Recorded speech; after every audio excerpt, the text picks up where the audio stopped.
예, 일단 난청이 하면 잘 들리지 않는 그런 증상을 말하는데요.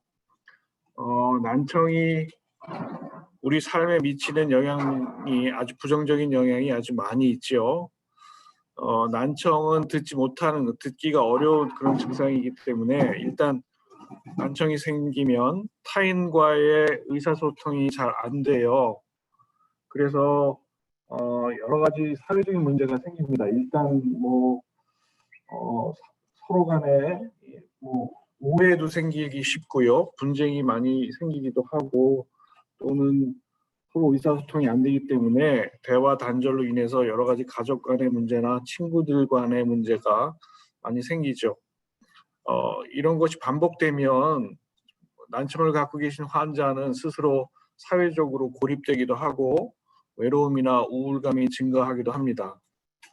그리고 난청이 오랫동안 지속이 되면 그 대뇌와의 의사소통, 대뇌와의 통신이 단절돼서 인지 능력이 감소하는 그런 악영향이 있습니다. 존스 홉킨스 대학에서 600명 정도의 난청을 가진 환자들을 12년간 추적 조사를 했는데 거기서 발표한 바에 의하면 경도 난청을 가지고 계신 분들은 치매에 걸릴 확률이 정상인의 2배 정도 되고 중도 난청을 가지고 계신 분들은 치매 발병 확률이 3배, 고도 난청을 가지고 계신 분들은 치매 발병 확률이 5배에 이른다는 것으로 발표가 되었습니다. 난청은 이런 인지 능력 감소, 치매 이런 거와 별개로 난청은 전반적인 건강 문제까지도 영향을 미칩니다. 심지어는 고혈압이나 심혈관계의 질환을 악화시키는 그런 요인으로도 작용을 합니다. 왜냐하면 난청을 가지고 있다는 것 자체가 아주 많은 스트레스를 유발하는 일이기 때문에 그로 인해서 부작용이 많은 것 같아요. 이제 난청은 상당히 오랜 기간 동안 진행이 됩니다. 그러나 처음에 난청이 언제부터 시작됐는지 초기에 발견하기가 어려운 면이 있어요. 왜냐하면 아무런 증상도 없이 아무런 현상이 바뀌는 게 없이 진행이 되기 때문에 본인이 느끼고 난청이 있는지 의심을 하기 시작할 때는 이미 많이 진행된 상태인 경우가 많습니다. 그리고 노인성 난청은 대부분 신경성 난청을 동반하기 때문에 수술이나 약물 치료 이런 거로 증세를 완화시키려고 많은 노력을 하지만 그 약물이나 어떤 치료법으로도 참 치료가 아니면 회복이 어려운 경우가 많습니다. 그래서 난청의 대부분의 해법은 아직까지도 보청기에 의존하고 있는 현실입니다. 그러니까 난청이 진행되면 여러 가지 약물이나 치료법을 시도하기보다는 빨리 보청기를 착용하는 것이 난청 증상을 완화시키기도 하고 더 이상 악화되는 것을 방지하는 아주 좋은 방법입니다. 다음에 나와 있는 몇 가지 난청을 자가 진단할 수 있는 방법이 있는데요. 예를 들면 2 이상의 사람과 한 번에 대화하는 것이 어렵다 하는 것이 공통된 노인성 난청을 갖고 계신 분들의 특징입니다. 2-3 사람, 서너 사람이 웅성웅성거리는 환경에서 식당이라든지 아니면 테이블에서 이렇게 대화하는데 말소리를 알아듣기가 힘든 것이 노인성 난청을 가진 분들의 특징이고요. 전화로 통화하는데 문제가 있습니다. 그다음에 아까도 말씀드렸듯이 시끄러운 곳에서 대화하는 것이 어렵기도 하고 TV 볼륨이나 라디오 볼륨이 점점 커지기도 합니다. 왜냐하면 난청을 가진 분들은 잘 알아듣기 힘드니까 볼륨이 커지겠죠. 그리고 등 뒤에서 말하는 사람들의 말소리를 잘 알아듣지 못합니다. 난청을 가진 분들은 난청이 진행되면서 입 모양을 읽는 특이한 기술이 같이 발달을 하고요. 그리고 그 표정과 입모양을 보지 않은 상태에서는 어떤 말인지 잘 알아듣기 어려운 경우가 많이 있습니다. 난청이 생기면 스스로 듣지 못하기 때문에 남들도 듣지 못하는 것으로 착각을 해서 내 목소리가 점점 커집니다. 그래서 교회나 이런 곳에서 노인분들이 몇몇 모여서 말씀을 나누시는 그 근처에 가면 그 노인분들이 아주 크게 말씀하시는 경우가 있는데, 그분들 같은 경우는 난청을 가진 경우가 많이 있습니다. 아이가 말하는 것을 듣고 이해하는 데 어려움이 있다 하는데, 노인성 난청의 특징은 저주파보다 고주파가 더 잘 안 들리는 그런 경향이 있습니다. 고주파라고 하는 거는 피치가 하이 피치인 사운드를 말하는 거죠. 여성의 소프라노나 아이들의 아주 가늘고 맑은 목소리는 고주파 대역에 속하기 때문에 노인성 난청을 가지고 계신 분들은 그런 아이들의 말을 이해하기 어려운 그런 면이 있습니다. 식당이나 주변에 잡음이 많을 때 대화하기 어렵다. 아까 같은 일맥상통한 말인데, 주변에 잡음이 있다면 잡음은 저주파수에 해당하는 그런 특징이 있어요. 저주파수는 특징이 뭐냐면 고주파수 사운드를 감쇄시킵니다. 그러니까 커버업 하는 거죠. 그래서 고주파하고 저주파가 같이 사운드가 나고 있을 때, 생성되고 있을 때 고주파수는 저주파수에 가려서 잘 들리지 않게 되는 게 그 소리 물리학의 특징인데, 거기다가 더해서 노인성 난청을 가지고 계신 분들은 원래 고주파를 이해하기 어렵기 때문에 더더욱 어려움을 느끼는 것입니다. 이 중에서 한 개 이상이 해당된다고 하시면 청력 검사를 받아보시길 권하고요. 이 중에서 두 가지 이상의 본인 경우라고 해당이 되시면 보청기를 고려해 보시는 것이 좋다고 말씀드릴 수 있습니다. 소리는 다음과 같은 전달 경로를 통해서 우리 뇌에 전달되는데요. 소리가 귀 바퀴에 의해서 모아져서 귀 구멍, 웨이도라고 하는 귀 구멍을 통해서 증폭이 되고, 그것이 귀 고막을 자극해서 고막의 울림으로 또다시 한번 증폭이 되고요. 그 다음에 중위로 넘어가면 이소골, 귀 속에 있는 이소골이라고 하는 뼈가 있는데, 이것이 고막의 움직임에 의해서 같이 움직이게 돼서 연동해서 움직여서 이것이 달팽이관에 전달되면, 달팽이관에 한 3만여 개의 섬모가 있는데, 유모세포가 있는데, 이 섬모세포 각각이 특정 주파수를 감지해서 이것을 청신경에 실어서 대뇌에 전달하게 되는 것이 이제 소리의 전달 경로입니다. 그래서 난청의 종류는 특히 여기서의 난청은 아까도 말씀드렸지만 노인성 난청입니다. 첫 번째는 전음성 난청, Conduction Hearing Loss라고 하는 거죠.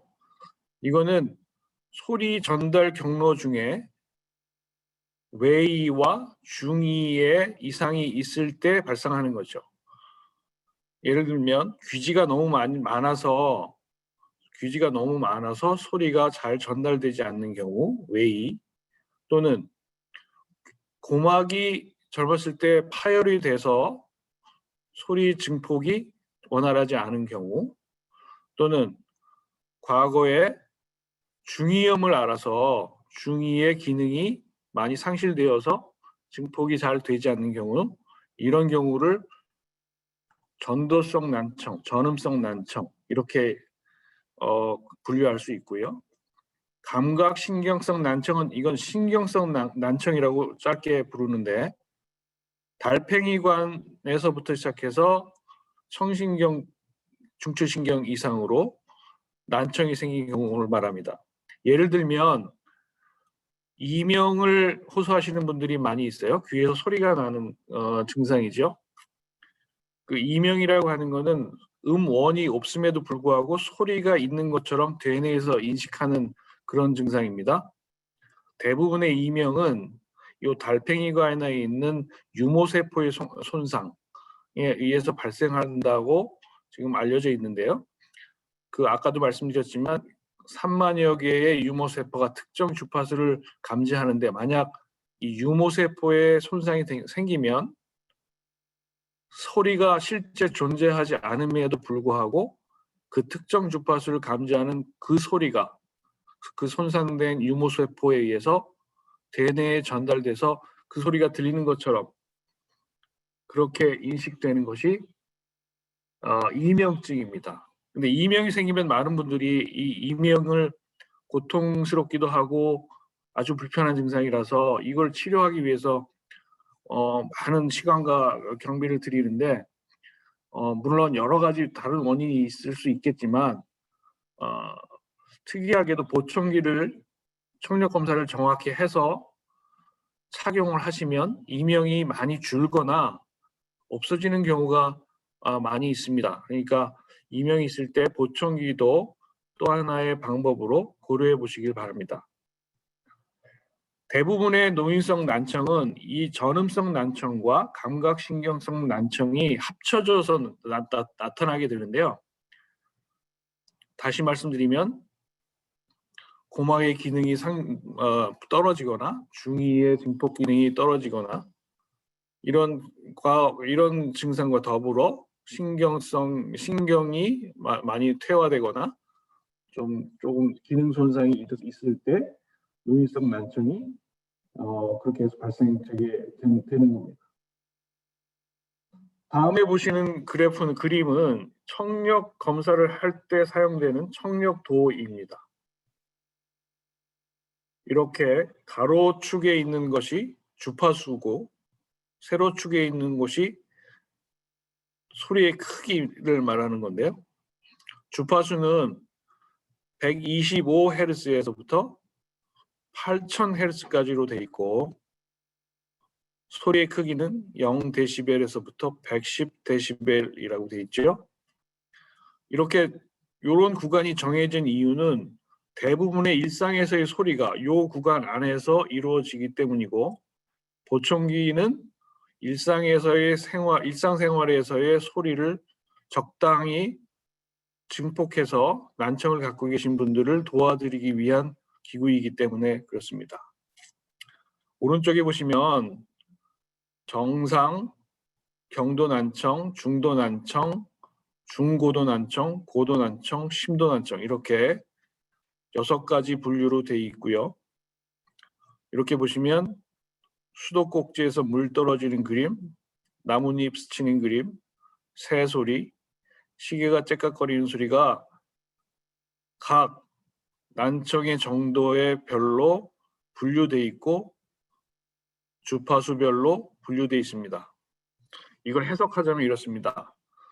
정상 레벨에 있는 사람들의 청각은 소리 크기 0dB에서 20dB에 해당하는 소리를 들을 수 있어야 정상이라고 분류됩니다. 그중에 저주파수에 해당되는 물이 똑똑 떨어지는 소리가 들리면 이분들은 정상이라고 판별될 수 있고요. 나뭇잎이 스치는 소리가 들리면 이분들은 정상이라고 판별될 수 있습니다. 새 소리가 들리면 이분들 역시 정상이라고 판별될 수 있습니다. 여기 보이는 이렇게 고구마 같기도 하고 바나나 같기도 한 건 스피치 바나나라는 겁니다. 그리고 한글의 모음, 오, 오, 이, 아 이런 소리가 요 왼쪽 편에 자리 잡고 있고, 한글의 지읒, 피읒, 치읒, 기역, 키역 이런 소리, 자음에 해당하는 소리가 1kHz 오른쪽에 자리 잡고 있죠. 다시 말씀드리면 모음자는 왼쪽에, 자음자는 오른쪽에 있습니다. 1kHz를 중심으로, 이 가운데 선을 중심으로 왼쪽은 저주파라고 부릅니다. 그냥 크게 분류해서 저주파, 그리고 1kHz를 중심으로 해서 오른쪽을 고주파라고 부르죠. 다시 말씀드리면 모음은 저주파에 해당되고 자음은 고주파에 해당됩니다. 노인성 난청의 특징은 저주파는 상대적으로 고주파보다 좋다라고 말씀드릴 수 있어요. 물론 그거는 초기와 중기에 해당되지만 노인성 난청은 저주파 소리가 고주파 소리보다 조금 더 잘 들립니다. 그래서 이런 분들은 소리는 들을 수 있지만 자음이 잘 안 들리기 때문에 이게 무슨 소리인지 잘 못 알아듣는 경우가 아주 많이 있으세요. 그게 노인성 난청의 특징입니다.